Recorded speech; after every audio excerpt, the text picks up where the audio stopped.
আসসালামু আলাইকুম। যে বা যারা যেখান থেকে দেখছেন সকলকে ধন্যবাদ জানিয়ে শুরু করছি।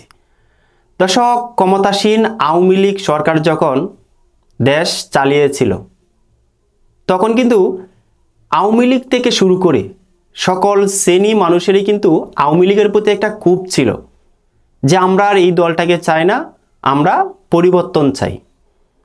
কিন্তু হঠাৎ করে যখন ছাত্র জনতার অভ্যুত্থানের শিকার হয়ে প্রধানমন্ত্রী শেখ হাসিনা ক্ষমতাচ্যুত হয়ে ভারতে যান, তখন থেকেই কিন্তু দেশে যে একটা নৈরাজ্য সৃষ্টি হয়েছিল, জ্বালাও পোড়াও সৃষ্টি হয়েছিল, যেভাবে মানুষের জানমাল নষ্ট হচ্ছিল, যেভাবে মানুষকে হত্যা করা হচ্ছিল, প্রধানমন্ত্রী শেখ হাসিনা দেশ ছেড়ে যাওয়ার পর থেকেই কিন্তু দেশে একটা নৈরাজ্যর সৃষ্টি হয়েছিল।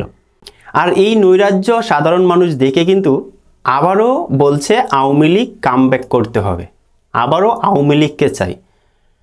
দর্শক, এই ছাত্রদের মাঝে কিন্তু আওয়ামী লীগের ছাত্ররা কিন্তু অনেক ছিল, যারা আওয়ামী লীগ করত তাদের ছেলেপেলে তাদের সন্তানরাও কিন্তু এই ছাত্র জনতার সাথে যোগ দিয়েছে এবং সরকারকে পতন করাতে বাধ্য হয়েছে।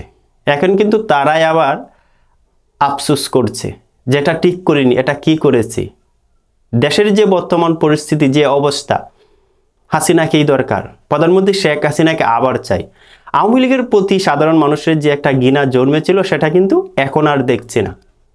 আপনি সোশ্যাল মিডিয়াতে যদি ঢুকেন, আপনি অনেকগুলো ভিডিওর কমেন্ট বক্সের নিচে দেখবেন সবাই কিন্তু আওয়ামী লীগকেই চাচ্ছে। কেন চাচ্ছে? এটারও একটা কারণ আছে। শেখ হাসিনার আমলে কিন্তু দেশে এরকম নৈরাজ্যের সৃষ্টি হয়নি। উনি যখন ক্ষমতাচ্যুত হয়ে ভারতে যান তখন যে কয়েকদিন দেশের অবস্থা ছিল, শেখ হাসিনা সরকারের আমলে কিন্তু এরকম ছিল না।